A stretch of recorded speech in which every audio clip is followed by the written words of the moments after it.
Good morning, good morning to you. You. Good morning, good morning to you. Good morning, good morning. Won't you share with a friend or two? Good morning. Good morning to you. You. Good morning. Good morning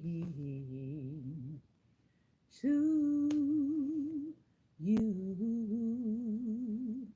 and many more. Good morning, good morning, and welcome to Daring Dialogues. I am your host today, Shantae Charles. It is Thinking Thursday, Theology Thursday, and we are back in the book by Dr. Maisha Cherry, Failures of Forgiveness, What We Get Wrong and How to Do Better. The chapter that we're on is chapter 3, and she has been talking to us about how to make a good ask or how to make a request or to find out if you are in a space of being forgiven. And we've covered the right and wrong things to say, commanding people versus inquiring. And then now we are going to be talking about pleading, to make a plea. So let's dig in. This is going to be a short show today. Good morning. Good morning. So I'm just going to be reading about pleading. This is one of the ways that you can ask for forgiveness. All right. Simply put, to make a plea is to ask for forgiveness. Certain kinds of pleas, insistently, repeatedly asking for forgiveness, or emotionally begging for it, are always inappropriate, whether spoken by you or sung by your favorite R&B singer. And they are always inappropriate because such insistence, such repetitive pleading tends to rush the victim. These pleas can become a form of moral stalking in which the begging becomes unwanted behavior that brings discomfort to the victim.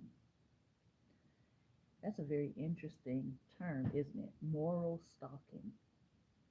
In other words, you're just kind of traveling from space to space or showing up in spaces or showing up on someone's social media, sort of pleading for them to forgive you, and it becomes moral stalking.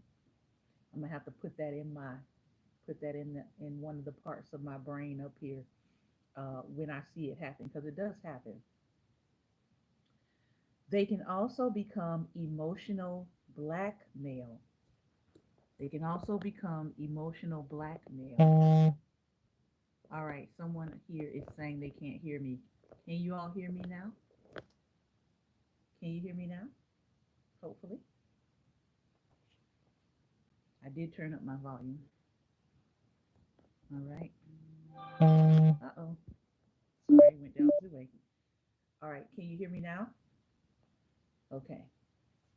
All right. As we are coming on today, we're talking about failures of forgiveness by Dr. Maisha Cherry, what we get wrong and how to do better.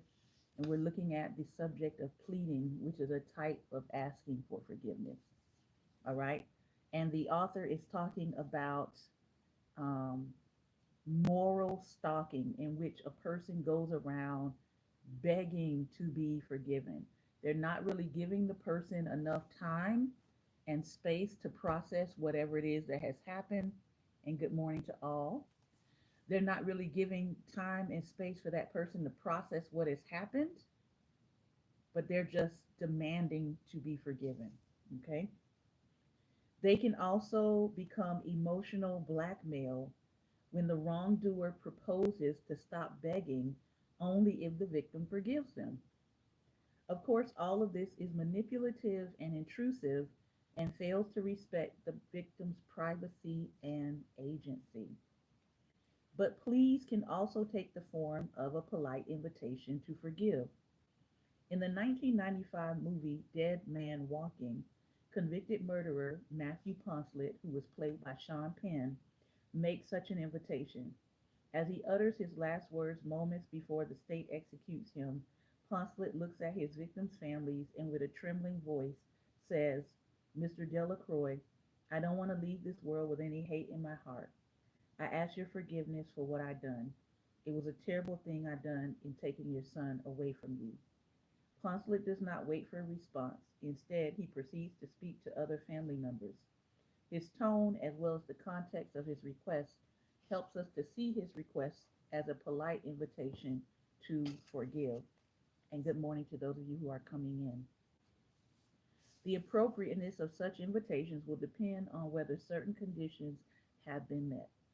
For example, one ought to wait an appropriate amount of time before making a request.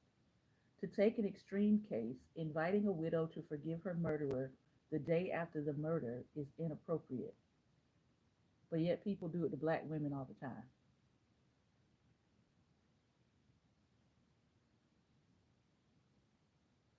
Inviting a mother to forgive her child's murderer the day after a murder is inappropriate. But people do this to black women all the time, and they don't find it to be inappropriate. While it is difficult to determine if a victim has forgiven too quickly, for reasons I explored previously, it is much easier to determine when a request for forgiveness is being offered too quickly. The day after a homicide is a perfect example. When it comes to invitations, conditions matter for determining whether the invite is appropriate. The offender must demonstrate they have considered the pain they have caused the victim and the difficulty the victim may have getting over such pain. Now, we have seen, if you've ever seen some of these major cases where the person is indicted and they bring them in, you know, for their sentencing or for their plea, like how do you plead? Many times when those people are brought in, they are not contrite. They are not apologetic. They are not showing any empathy. They are not expressing any remorse for what they have done. And so for me, it is highly inappropriate to ask people to be in a mindset of forgiveness when people aren't even expressing the basics, which is showing remorse. I'm just saying. So, if this has not been done, the invitation is insensitive and likely to cause further pain. Perhaps most importantly, one must admit and denounce the initial wrongdoing before extending an invitation to forgive. If this is not done, then extending such an invitation is inappropriate because it asks the victim to do something that they have not been given sufficient moral reasons to do. Mm, mm, mm, mm, mm, mm, mm. Poncelet's invitation is appropriate because he satisfies these conditions as he extends his invitation in the film. He confesses to the crime, shows remorse, and acknowledges the pain he has inflicted. There's three things happening. They confess to the crime or the offense, they show remorse, and they acknowledge the pain that they've inflicted on other people. So when I am counseling with someone or when someone is telling me about something that has been done to them that is very offensive and very grievous, I do not, the first question I move to with a person, I do not ask them, have you forgiven? Matter of fact, that happened to me and my husband recently. Um, I would say probably about maybe a month ago now. We were expressing to someone things that had happened to us in the past. Okay. And we were expressing these things because we saw a repetition of the behavior and we saw that this person was getting ready to defraud other people. In our process of going to people and warning them, hey, these are things that we see, this is what is happening, here's the data that we have. Because this has happened to us before, we want to sound an alarm and let you know that this is what is going on. Rather than the person actually listen to what we were saying, the first thing they asked us was, well, have you forgiven them? Ma'am, sir, what does that have to do with what we're telling you?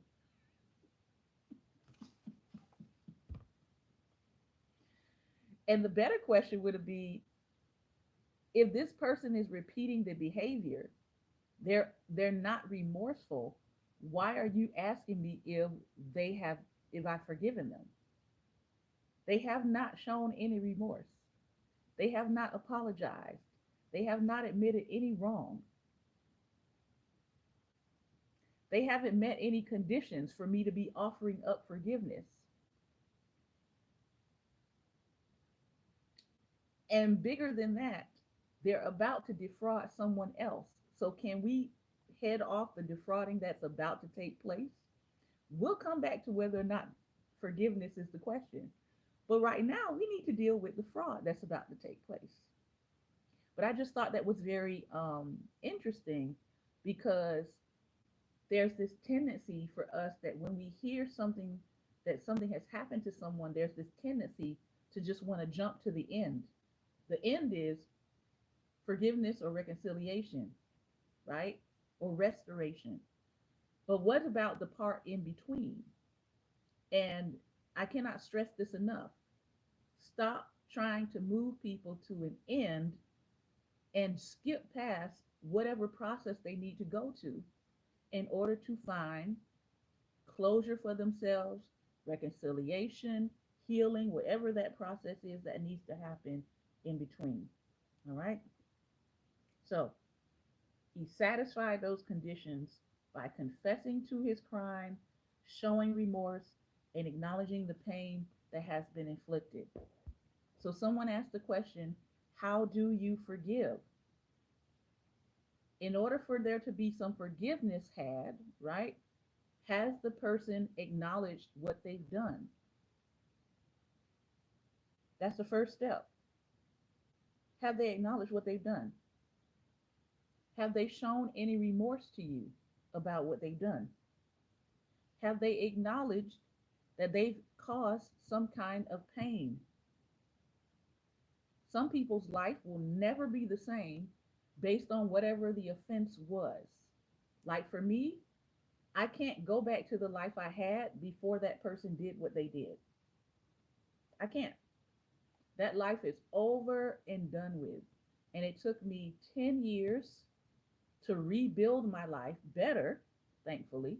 But everybody doesn't always have a rebuilding of a life better. For me, it took 10 years for me to rebuild my life better than it was before. And no thanks to that person. So think about that for yourself. Has that person that is seeking your forgiveness, have they apologized? Have they acknowledged any wrongdoing? Or are they still trying to make excuses? Are they trying to foist off the responsibility on someone else? Have they acknowledged that they've caused you pain? If they haven't done those things, then there's not, this is not a forgiveness conversation yet, because they're still at the fact of denial. They're still over in denial that they even did anything wrong. And for me, your moving on is a part of your healing. I know a lot of times people say, well, you forgiveness is for you. No, healing is for me. I can move into my healing, and if that person chooses not to acknowledge what they've done, then forgiveness is not on the table yet. But that doesn't mean that I'm going to stop moving forward into my healing. All right. They have fake apologized, but continue to do the same things over and over again. So I don't see that as a true apology. All they do is make excuses. You're absolutely correct.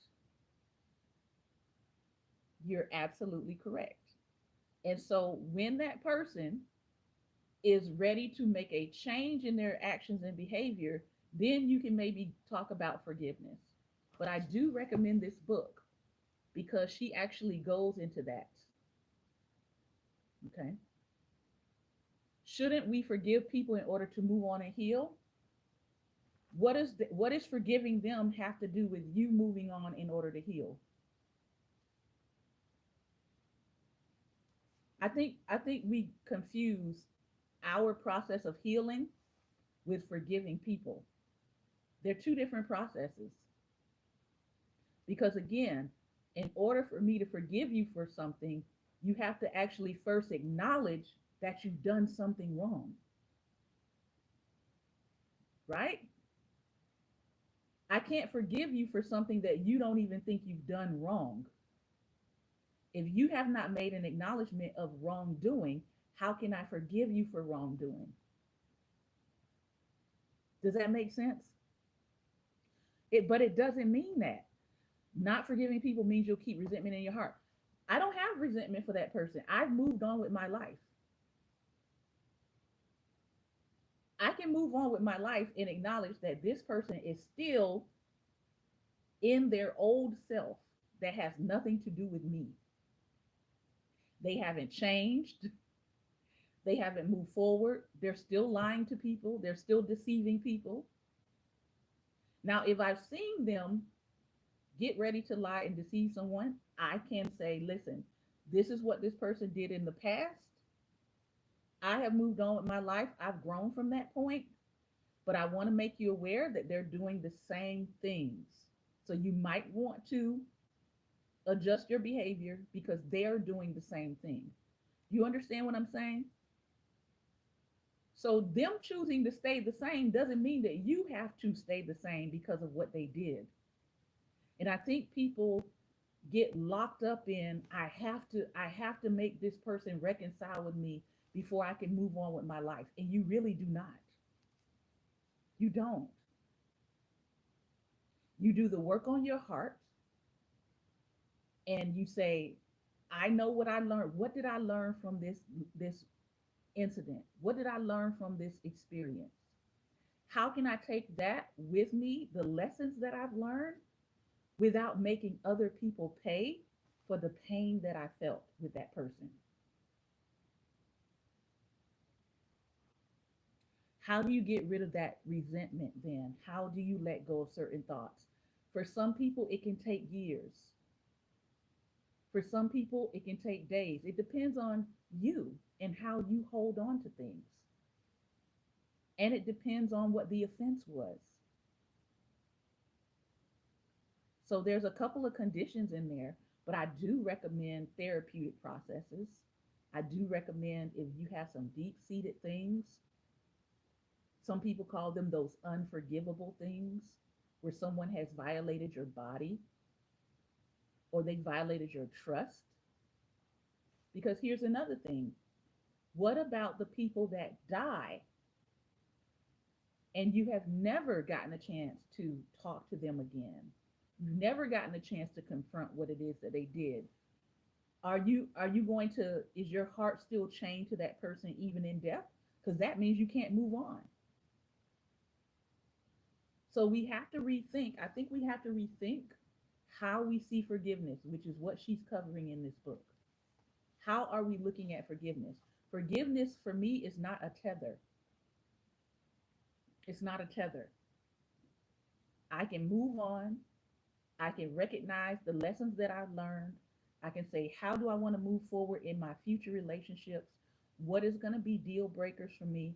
What will I absolutely not tolerate? What red flags do I now know about that I can avoid in my future relationships? But I don't have to be held captive by this person that harmed me and that refuses to acknowledge their harm. I don't have to be held captive by that. Because guess what? At the end of the day, if they haven't changed, they're still going to be them. They're still going to be that with whoever encounters them. Have you ever, and most of us could probably raise our hands, have you ever met somebody or know somebody that absolutely cannot keep relationships with anybody because anybody who comes into contact with them experiences them, and then you realize, oh, it's not just me. This person harms everybody that they come into contact with. This person lies or deceives or cheats everybody that they come into contact with. Then you recognize that's not a me problem, that's a them problem. And so I don't have to let who they are hold me captive. I learn from them.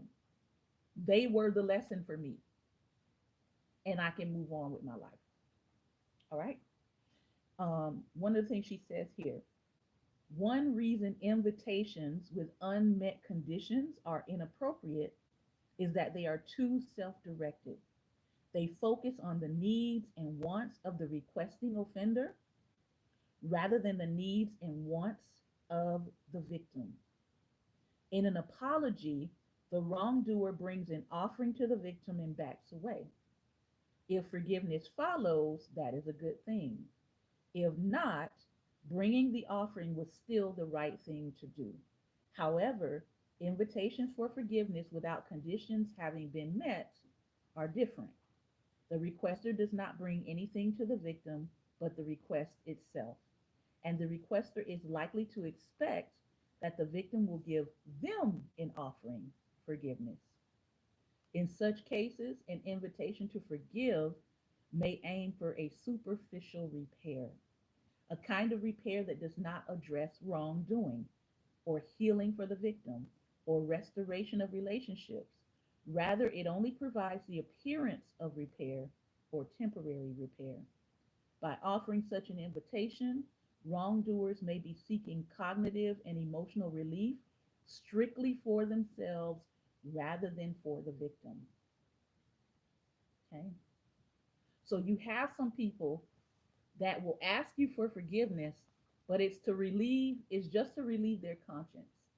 It's not like they're going to actually make a change. That's what she's talking about here. And here's the thing, I'll give you one example from my own life. If someone has caused you to lose $50,000, mine was actually more than that, but I'm just giving you a figure. If someone has caused you to lose $50,000 and they come to you and they ask for forgiveness, what else should they be bringing besides the ask? That's what she's talking about here. They should be wanting to do what? They should be wanting to repair you. And if they can repair, they should be wanting to ask and say, how can I make this right? How can I repair you? I might not be able to get you back to that original state, but how can I repair? What can I do to repair? So even if somebody is coming to you and asking for forgiveness, and there has been some tangible material loss involved, ask yourself, are they offering to repair my losses? That will help you to figure out where they are in this forgiveness process. Because if I have wronged someone, I have wrecked their life, I have caused tangible material loss, and I have the means by which to repair it, or I have decided that, hey, for the next 10 years, I'm going to work on repairing this. If I have to give you something monthly to restore that part of the loss. Now, of course, there are intangible losses, but when there are tangible losses are involved, and people are just saying, I don't know why you just let it go.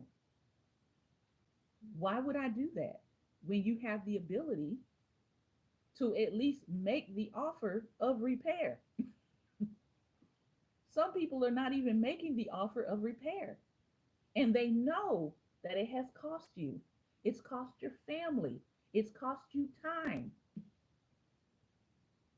For someone who doesn't reach out to you, do you recommend to reach out to them and just try to seek answers, or do you recommend to just move on? Again, it's going to be It's going to be based on your circumstances. Ask yourself, here's a good question, is it safe to reach out to them to seek answers? Is it safe? There are some people who have gone to reach out to seek answers and they didn't return from the reaching out to go seek answers. So that would be my first question. Is it safe for you to reach out to them to try to seek answers as to what happened? All right. Safe in what way? Physically safe, mentally safe. Gaslighting, if you've heard of the term. Some people, again, they are in complete denial still of any harm that they've caused the person. So you going to seek answers from somebody who doesn't even acknowledge what they've done? That's a, what they call a mind. You know what? I wouldn't do that. And then safe physically, um, people who have gone to try to reconcile with somebody who is not reconcilable at all has resulted in a loss of life. So we're going to stop there in the book. We're going to continue. Um, and so, again, when you ask yourself those things, is it best to move on? Is it best to turn the page? Think about those questions. All right. We are continuing this conversation on IG. I am also on IG right now at Daring Dialogues is the page. If you want to join us for the conversation part, you can join us over there.